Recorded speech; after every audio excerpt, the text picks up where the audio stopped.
Yevropa bo'ylab sayohatga chiqishni va El Clasico'ni stadiondan tomosha qilishni istaysizmi? Javobingiz ha bo'lsa, ushbu sayohat sizga qanchaga tushishini video oxirida aytaman.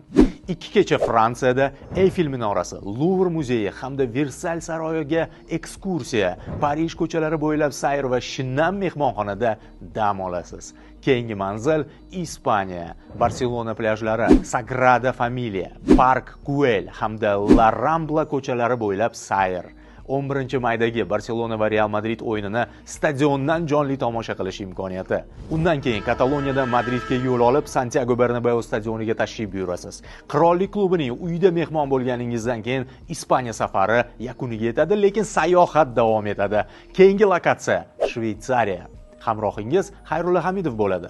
Hamkasbim va yangi do'stlaringiz bilan 2 kun tabiat qo'ynida maza qilib dam olasiz. Mazkur sayohat sizga $3400 ga tushadi. Ushbu narx ichiga Schengen vizasi, 3 ta davlat bo'ylab avia chiptalar, mehmonxona, transfer va ekskursiyalar kiritilgan. Bu hali hammasi emas. Ushbu Yevrotur bo'yicha to'liq ma'lumotni quyidagi manzillar orqali hoziroq bog'lanib olishingiz mumkin bo'ladi. Sotuv 5 kun davom etadi. Qulay taklifdan unumli foydalaning.